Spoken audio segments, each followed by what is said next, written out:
Hey, everybody, this is Patti. Welcome to the Witching Hour.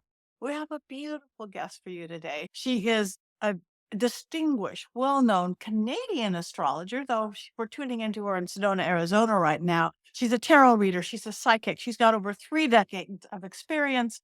The one and only Tara Greene. Welcome. Thank you for doing my show, Well, Tara. thank you, Patty. I'm so happy to be here and connect with you again. Me too. It's been over 10 years, whatever the Federation stuff way back Yeah, when we yeah. actually got to meet in this living room We got 8 to meet years up ago. there. Remember? Yes. Remember Yes. Full House. So for anybody who doesn't know, tell anybody a little bit about you. I'm in awe of astrologers because it's Right. the brain part of me that doesn't work. I'm a good psychic, I'm a good medium, but astrologer, it's like math to me. Right. So how did this path come about for you? Um, to be an astrologer? Well, Well, honestly, the world, your the magical world. world, your Okay. spiritual world. Honestly, I know that sounds kind of funny these days, but I was born like remembering all of my lifetimes that were multidimensional beings. Like that was my first memory. It was like, what am I doing here? You have to work so Uh, hard to manifest things. I used to be, I just thought it and it happened. It was all magic. So it was kind of hard for me because in those days there was no one to teach me. Yes, my background is Romanian, I have to say, and we mentioned this Romanian. My father's father came from Romania. I know nothing about his background, actually. That's a bit of a mystery. But, by blood, I'm going, yes, I have that Romanian gypsy. My grandfather was a blacksmith, right? But, people kept coming to me and telling me I was going to be a teacher. I was always fascinated by metaphysics. I was always very intuitive, and it got me in trouble when I was a kid. And so I had to kind of learn to be quiet about it. And then I just read a lot and people kept showing up. Like I kept meeting astrologers. So I kept meeting astrologers and I was fascinated and I loved the astrology and I hated the math now that you mentioned that. Because in the old, there was no computers and I hated that math, but sort of forced myself to do it. And then when there was computers, I got myself a computer so I could do the math, so I could just focus on the aspects and everything. So I believe I've done this in many past lifetimes. I've had other channels tell me that as well. I love astrology. I find it fascinating. It is pretty logical. It's pretty nerdy. There is that part. But once you know all those basics, it's also very intuitive. So I channel past lives through looking at people's charts and, it's predictive and that's what it was traditionally was. It's a very ancient, I like to call it a science going back 8,000 years in India.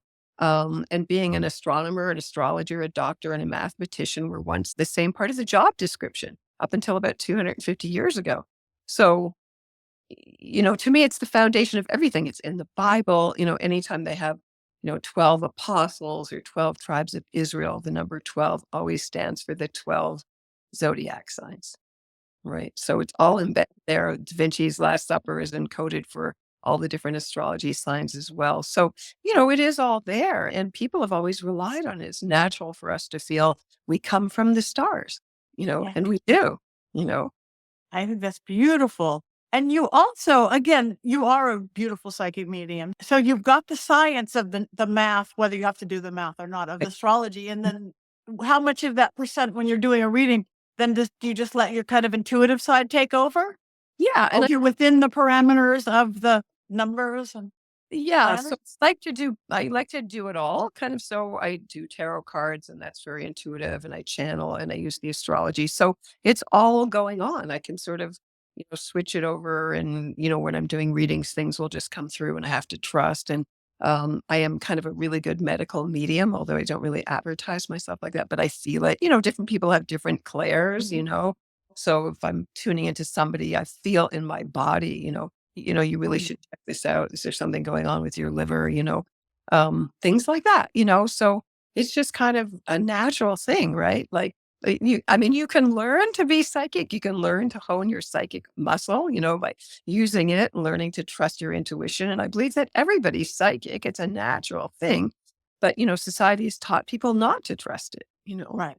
They, Yeah. So, for example, everybody lived in harmony with nature. And before there was electricity, everybody worshiped the sun. Everybody watched Venus. She was the main planet to watch in the sky. And so all of the pagan, animist, mythology, archetypes all goes back to the planets, nature, Mother Earth, our relationship to it. It's all interconnected. And I guess I was always fascinated with that too, Greek mythology. So because I was into Greek mythology, which is the basis of Western tropical astrology. It was really easy for me to synthesize it all together. And Well, you are very multifaceted because you also are a corporate speaker on one side. You work in all these different, seemingly very separate worlds. right. So, how does your art? You have an art background and I, arts education. How do those bring themselves together? well, I started out as a dancer when I was a kid. My father was a dancer, actually, so I started out as a dancer. And I think when I was 9 years old, my mother said I told her I was going to be an artist because I figured out that that was the only way I could get a license to be free to do things my way. And that's always been my basic focus. I'm very independent, very strong willed. I got to do it my way. I've never worked for anyone else. I've been self employed my whole life. I was a crafts woman in my past life and this life, and I had a business that I built up. I was in LA actually at the Beverly Hills Craft Show the weekend before the stock market crashed in 1987.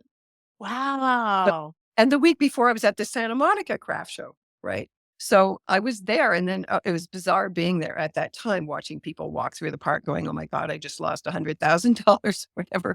So it was funny timing to be there. But anyway, I had built up a successful art career. I think my art's just channeled into the astrology and the readings now, Okay, and I I, think that's beautiful. And again, to me, they are just cohesive and yeah, hand in hand. here.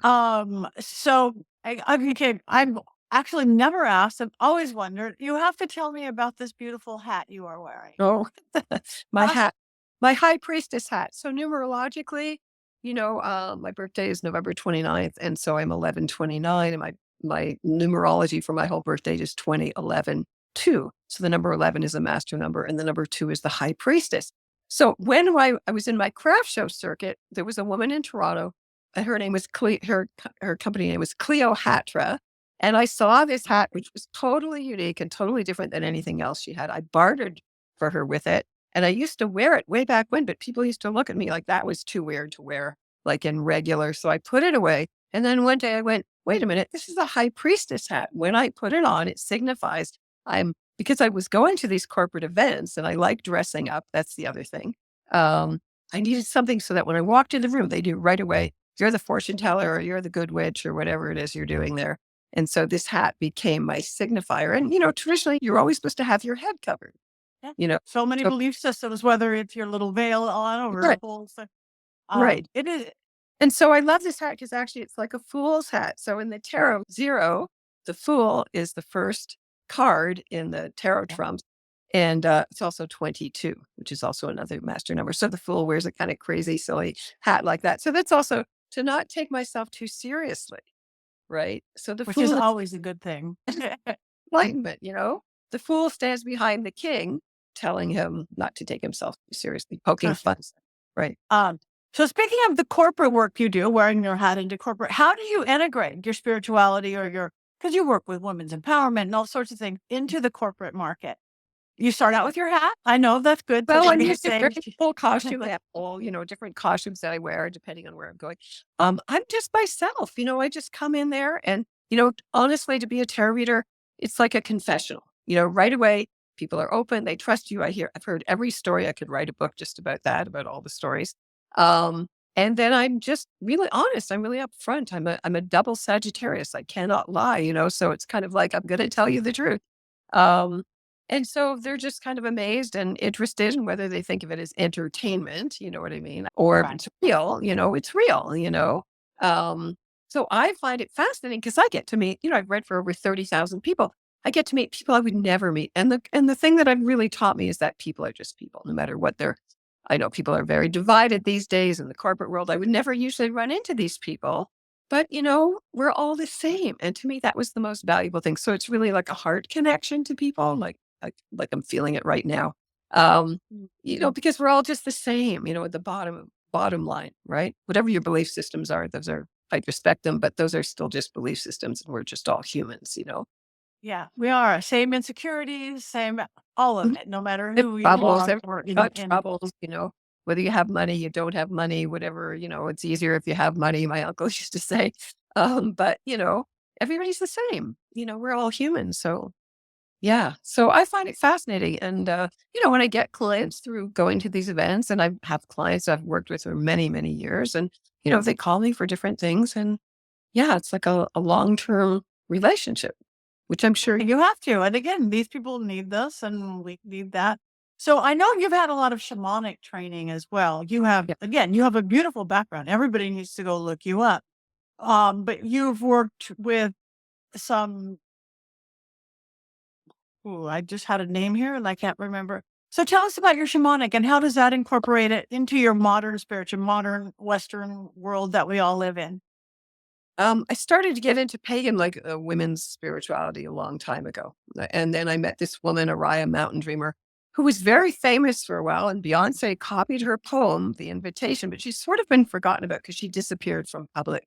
But she was my shamanic teacher. And she taught me shamanic healing, and it was very intense. She's very smart, one of the most smartest women I've ever met. Very strict, very, built taught us how to build sweat lodges. Now I know there's this whole thing with appropriating indigenous stuff, but it was always done with total respect.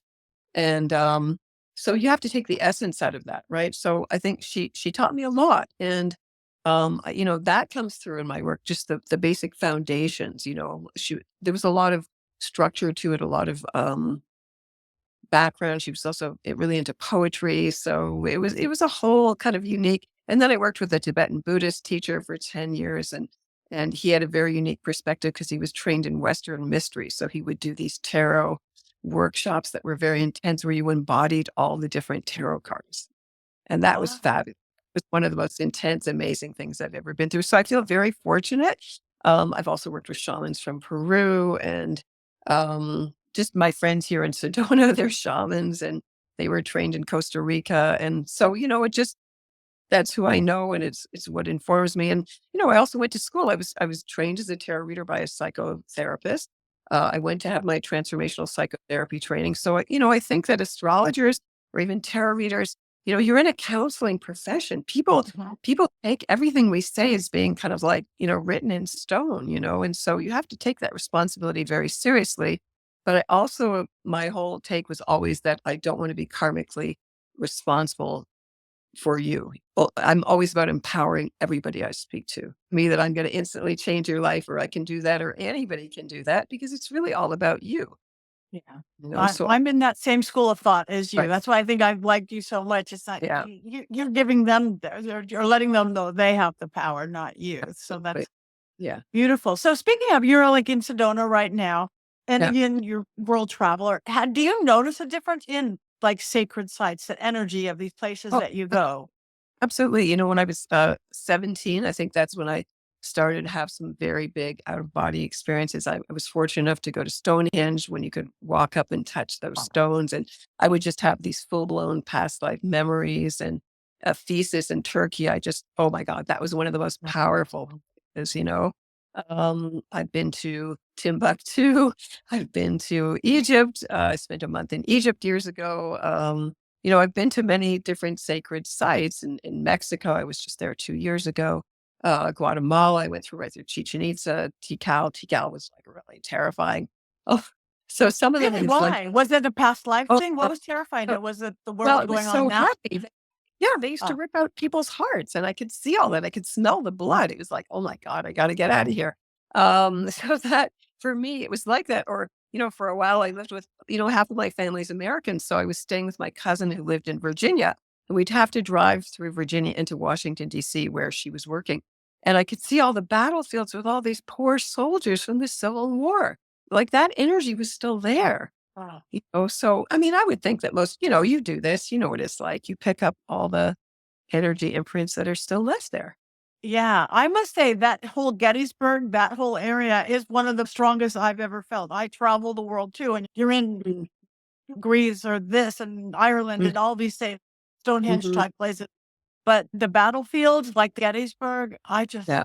bawled my eyes out. You Yeah. felt Really, these every songs. time we drove through there, it was like, oh, these poor guys, because they felt like they were still in some level trapped there, you They know? were, I know there, and there were babies and so many Yeah. on both sides, and it was interesting. I haven't done a past life thing there, but I always was very intrigued by it. And I'm like, this Mm, doesn't make sense. I'm not a war person. I'm not a history person. Why do I have to go to Gettysburg? I'm sure there's some connection there.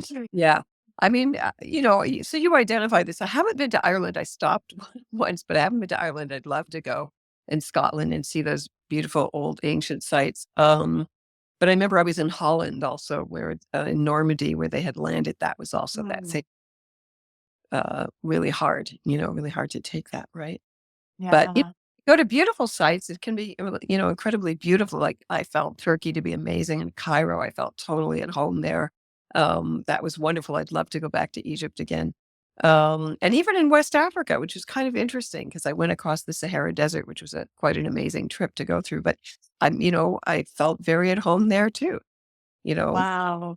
Turkey, I've left to Africa. My grandfather came from Turkey, my grandparents, and it's I'm d- I don't know if I made up this word. I'm a Turkophile, like a Francophile, all things Turkey. And I haven't got there yet. I don't know why I haven't got there yet. It's number one on my bucket list. It feels amazing, and it's a huge ancient site. It's gigantic. It's one of the biggest preserved ones. I don't know. I was think they were in danger of being bombed by the Taliban or something. You know how they were destroying all those ancient sites. Uh, I think it's okay, but I I, don't know to go there these days, right? That's the thing. Or Greece. I was in Greece. I was in Athens. I was in Eos. I totally identified with all that Greek mythology because I think the things that we're all attracted to were things that we've done in a past life. Like it's calling to us, right? It's trying to give us the message. You need to remember this. You need to reconnect with it. yeah, I agree wholeheartedly. And that's why the draw to, and I must say, I was never a great student. I didn't particularly like school. And I Hmm. was mid grade school and I had to do a report on Greek and Roman mythology, the first subject I ever liked, and I didn't know why. Now it completely makes sense, but I'm like, wow, there's one subject in school I actually like. I want to learn about these gods and goddesses and deities, and like, here we go. Well, I remember I was in a grade 11. Went to a special high school. I was in a grade 11 art history class, and they showed the picture of that little Cretan goddess holding the snakes. And it was like I just got whapped in the head. I was like going, oh my God. That was just like wham. And so it's kind of like that. I get you really, it's like it's hard not to miss it. Do you know what I mean? Like, that's like that for you. Like strangers would come up to me and tell me things, and I'm going, where's that coming from? Or my spirit guides would just ring the bell. Like years ago, I lived in Sedona. My spirit guides had told me, my friend was saying, I said, I want to go travel somewhere with my ex husband. And he said, you have to go to Sedona. And literally the bell rang. And it's like, okay, yeah, I know that. I have to listen to that. Right. So yeah. So Greek mythology, yeah, I love that too. I studied that in high school. I mean, I wasn't a great student either because I was bored, right? But I love Yeah, to me read. too. I think I was just bored Yeah. until I found something I was actually interested in. Yeah. I know you do a lot with dream work, Mhm. right? Isn't that part of your practice and thing? Yeah. How do you incorporate whether it's dream analysis or into your, is it part of your practice or your spirituality or just your how to get through life stuff? Well, I always remembered my dreams since I was a kid. I think I have I'm a big paper pack rat. I've got journals going back like from my teenage years. And I work with people with dream work. So it was just part of, it's part of normal psychotherapy. I ran dream groups. I find it fascinating because you really need to have that relationship between your unconscious or your soul. I mean, I think your dreams, yes, they can exist on many levels. And people say, oh, my dreams are crazy, but that's because they just don't understand how to interpret them. And sometimes Right. dreams direct feedback of your health, your body. Sometimes you can tell when you're regurgitating. So I know you do a lot with women's spirituality Mhm. and empowerment in Mhm. general. And we are living, and we're not going to get political, but we are living in kind of a crazy world right now. Do you have any suggestions of how we can hold on to our power and take our power back just Mm. in our day to day living, whether women, men, humans in general? What is your thoughts on what's going on? Is it this chaos time? How does it even affect us astrologically? Is this an astrological thing that we're doing? Oh, it absolutely is. It absolutely is for sure. This is one of the craziest transition years in history. And Really? I think, astrologers like to do research. So I think the last time four planets all changed sign, the same time it hasn't happened in 2000 years. So it's pretty crazy. So, if you know astrology, Pluto, which is still a planet to most modern astrologers, is now finally in Aquarius since November 19th, 2024 till 2044. So Wow. that's radical change, freedom, rebellion, protest, chaos. It's like chaos. That's the name of the game, right? So as much as people don't like change, things have to break down. So what we're seeing, I think, is like sometimes you have to be pushed to the max until you get it, and that's kind of Pluto. Pluto goes, okay, if you don't get it, we're going to keep hammering you over the head until you do. So something has to break through or break down or, whatever. And you can see it's not just in America, it's No, collectively, right? it So it is a collective, and that's what Pluto governs or rules, and plutocrats, and astrology gets very literal the more you understand it. And then, on March the 30th, the planet Neptune, planets rule many different things. Neptune rules Hollywood, for example, glamour, it rules magic, it rules psychics, it rules dreams, it rules karma, it rules endings, rules addictions, oil, like projections, everybody's doing that kind of thing. So all of the things that people have been really entrenched in more and more, I would say, has gotten stronger because Pluto entered Neptune in 2011. And planets are considered to be rulers or governors of signs, and Neptune rules Pisces. So since it's been there since 2011, it will now leave Pisces March the 30th for the first time since 1861. Now, the last time Neptune entered Aries, the first sign of the zodiac, the Civil War started the next day. So a lot of astrologers, because it's all about laws of cycles, it's not the same, right? But there's, we're going, well, we can project based on, and they go back, back, back. There's astrologers that go back to like 200 BC, because it's every, 165 years, wow. So the things that started that actually was interesting. The American spiritual movement started at that time. The gold rush, the Civil War photography. So you would expect, because Aries is the first sign of the zodiac, that there's going to be new aesthetics, a new beauty standard, a new imagery, new photography, you know what I mean, in combination with all the rest of it. So it's all about newness. Aries is the sign of the warrior, right? So Mhm. my sense is everybody's been kind of sleepwalking since 2011. It's going to be a big sort of fiery shock, like 0 degrees of Aries when the spring equinox happens, March 20th this year. It's like fire. It's like the Big Bang, right? So there's like a big boom, wake up, call, right? And energy, lots of energy. People are going to be in action. They want to move. They want things to happen. So everything's going to speed up. Okay. And then the planet Saturn, the planet of reality, maturity, history, is also going to enter Aries in May. So that'll be a unique joining. Those planets haven't been together again in many, many years. Saturn moves faster. And then the planet Uranus, which is the planet that rules Aquarius, which is all about AI and cryptocurrency and new technology and robotics and all that, will enter Gemini in Wow. July. So all of these planets kind of move forward, right? There's a lot of forward movement at the same time. So it's like wham, bam, one after the other. Great for technology. I mean, it's inevitable. Now it's about Aquarius is a humanitarian sign. So astrology is integrated with the tarot. So in the tarot, Aquarius is the sign of the star, the number 17, which is traditionally about wishing and hoping on stars. So your question was, I've gone off the, No, was how no, this is to stay centered. perfect. This is How do we good. stay centered? Good. Okay, I'm back on track here. Okay, how do we No, stay? You have to understand these bigger cycles, right? So you're not going crazy. It's kind of like we're, as above, so below is the old Hermetic maxim. You have to stay centered inside. You have to find it in your heart to stay centered, to stay grounded, to stay in touch with nature, to connect with your higher self more than ever, because it's like, it's a big challenge to do that, especially with so much social media and so much information. And it's so distracting, yes. So I think in a way, people will either get very rebellious against the internet, realizing that it's stealing our life. It's a useful tool. But the sign of Aquarius is a humanitarian sign. Well, that's good. We Oh, need humanitarian. So ideally, now the thing is, there's always positive and negative. Those two forces. That's a balance.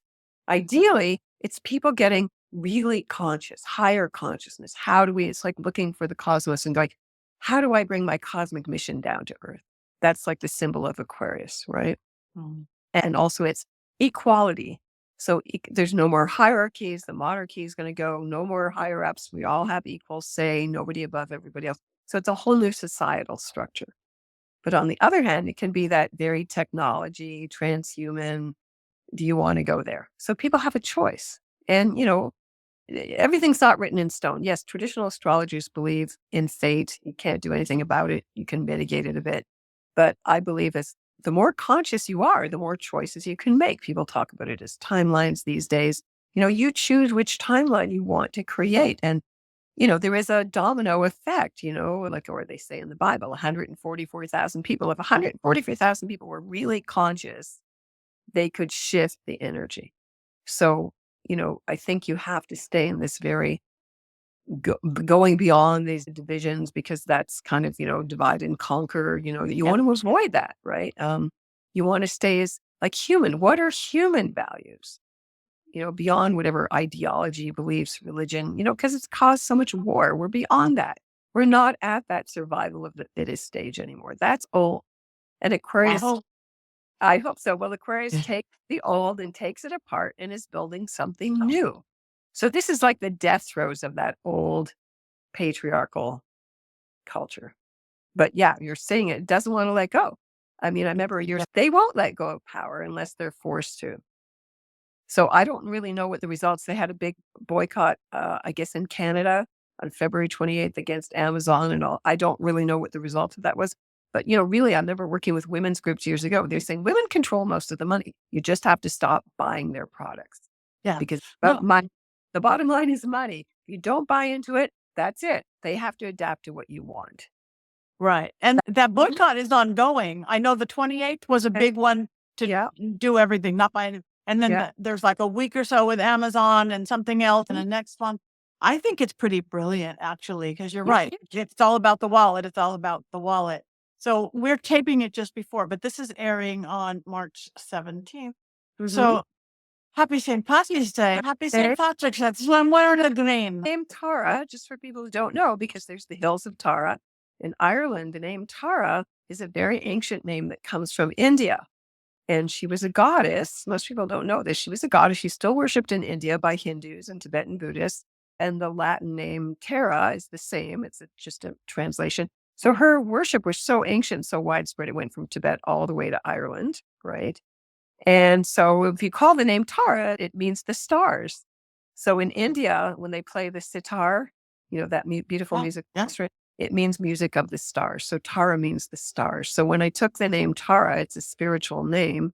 It does mean the stars, right? So You work with the stars. Oh, I for think that is stars. beautiful. That Yeah, is absolutely. but it is actually a translation of my given middle name. Actually translates as Tara. So it's really a name I was given, just a different variation on it. Yeah, so Tara, very ancient. It's about the land, and you know, St. Patrick drove the snakes out of Ireland, so it was really the end of paganism in Ireland, right? Right. Yeah, And you'll have to get to Ireland. I would love to. Yeah. Yeah. I get speechless, which I Yeah, never get there. speechless. Well, I think just the energy of that space. You're Mhm. on the rolling green hills somewhere in the middle of a fairy farm. It's just, wow. Yeah, the fairies, yeah. They have such a different relationship with fairies than us. Yes. In the US, it's fairies. We love them and they dance. In Ireland, it's like, watch out for the fae. It's like, Yeah. Well, they can be tricksters, they like can be fairy tricksters. tales, right? Yeah. Yeah, have to be careful. But they're beautiful. So, Yeah. anyway, so you think astrologically we're going to get through this? Well, we are. So this year is just a transition year, kind of a little appetizer. Next year, then all those planets go back into those signs and they stay, right, for different variants. So it's like this is a transition year, kind of, okay, there's a little peek into what's coming down the pike here. And then it's going to settle in. And it's kind of into this new phase, right? And if you look back in history, there's always been different phases, and it correlates with changes in culture and society, all of that stuff, right? You have to get through it. I mean, what can you do? Right. You have to learn how to adapt. You have to learn how to change. The times they are a changing. That Bob Dylan movie that came out with Timothy Chalamet, it's the planets are exactly aligned where they were when he wrote those songs. So if you Isn't don't that understand amazing? how astrology works, it's totally in sync. It's all about the synchronicity. Exactly, actually, almost to the day. That is fascinating. I love that. And again, that shows what astrology, what it is in the stars, in the planets. Right. So going back to, so what is something Yeah. that people could do? Again, we are in these spooky times. Okay. So, Right. okay, astrology. So do you have any, like, other than awareness, because you said it is about awareness and we're doing Okay. any specific practice or anything that you do or suggestion or thought patterns or even perspectives on things that could get us easier through this, or it's just not going to be easy? Well, you have a choice about how you're going to respond to every situation, right? And the idea is whatever presents itself, you ask yourself, what am I supposed to learn from this? So you're always trying to connect to a deeper wisdom in yourself. I do believe that everybody has a holy guardian angel. That's really the esoteric meaning of doing the tarot, is to connect with your higher self or your guardian angel. So the more that you can develop that beyond, it's beyond spirituality is beyond religion to me. Do you know what I mean? It's an innate thing. So the more you can learn to connect with your dreams, with your unconscious, with what's going on, I say mantras, I say affirmations, I came to Sedona to help me get clear because when I'm here, my energy is amped up a lot more. Like right away, my angel, they're talking to me and they're going, everything's going to be okay. Don't worry about it. So that to me is like, okay. And it's about trust. When you really learn to get spiritual, you have to learn to trust and have faith, that this is going to happen. And you put out your intention, show me, you know, connect with your higher self, show me where I'm supposed to go. Give me the signs so I know how to pick up those crumbs. It's like in the fairy tales. But also, I wanted to mention there's going to be eclipses. This is another reason why I came to Sedona now. There's going to be a eclipse March 13th, 14th, depending on what time zone you're in. And the time zones are going to change March the 9th. And We just so had that, that means because this is airing March 17th. So what did we right. So just that's experience a few days? we just experienced daylight savings time. They don't do daylight savings time in Arizona. So I'm on Pacific time at this point. The lunar eclipse is going to be very powerful. Big blood moon. I was here before for different blood moons, so I'm going to do some ceremony around that. And they represent initiations, just like most people saw the big solar eclipse that went across America last year.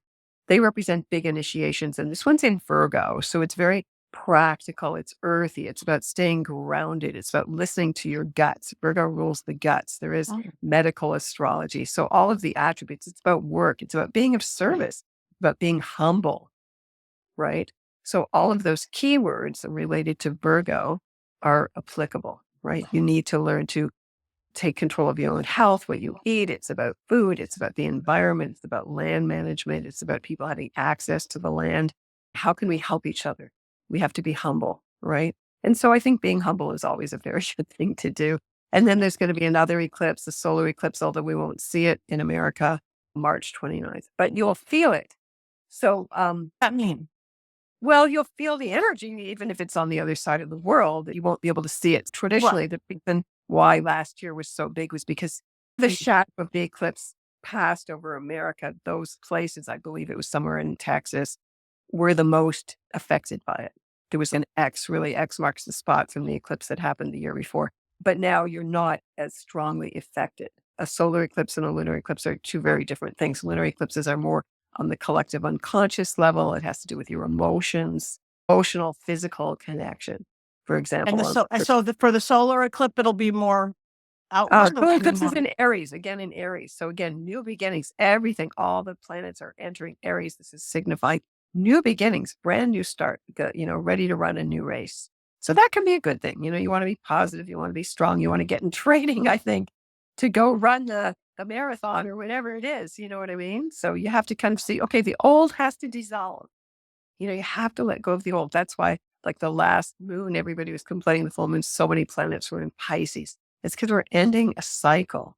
You have to learn to understand the meanings of the planets as they move. Ending of a cycle. It could be feeling very overwhelming emotionally. Pisces is so psychic, so people are picking up on everybody's energy, and it can be feeling exhausting. Pisces is very introverted and a lot of fear coming up. It's Pisces. It can be paranoia and, all of that stuff. But you have to kind of go through that cycle to come through the other side. So we're kind of in that phase. Let's put it that way. So we have that coming up. So, all We have, right. This is fascinating. I could talk for days and days. So we're going to have you back on to come and oh, see whatever is okay. coming next. Okay. In the interim, tell people that, again, where can people find you? Both have any websites where they can hire you to read for them, your Okay. social media. Talk. Okay. So my website is taratarot.com, and I'm having it redesigned while I'm here in Sedona. So if it looks old and it looks a little bit hard to navigate, you can still get in touch with me there at taratarot.com. I am on Instagram. I'm on Facebook. I work with the Cosmic Intelligence Agency. So I'm going to be doing a number of presentations while I'm in Sedona here. I was invited to be part of a spring equinox thing here on Facebook through an organization called OPA and also this Cosmic Intelligence Agency. I'm on Facebook. I'm on Instagram. I'm on X. I'm on TikTok. I'm all over the place. Right. So I kind of like doing all that stuff. And so, yeah, you can look me up. You can find me. I'd be happy to help you. I meet for clients all over the world. I usually do events in Toronto, but I may do some here while I'm in the States even. And what else? I'm going to have some articles coming out that I've written as well. And I'm working on my book. Yes, my producer. So, Where's your? So we, yeah, but we're waiting for your book. Manifesting. Yes. But I don't want to talk about it because, you're not supposed to do that until it's right. But yeah, so I'm just lots of ceremonies here because lots is happening. Planets are crossing the last degree of the zodiac. So this is like, yeah, a lot of endings, a lot of completion. So people need to kind of look at all their experiences and learn, what did I need to learn spiritually from this, and let it go. Letting go is hard for people, but there's a process that you can go through as well, to help you let go and to be brave and have faith that it's going to be better. I like that. Stronger. We're going to be fired up now. I like it. Be strong, be brave, be humble, and all of the above. Yeah. Thank you, Tara. Again, one of my favorite people. I'm glad to finally have you on. We will have you back. You guys like her, follow her, check her website in connection on social media. She has a lot of great stuff there. So thank you for bringing your magic to Thank you. Thank you. All right. Take care, everybody. I hope to see you again soon. All right. Bye-bye. Blessings.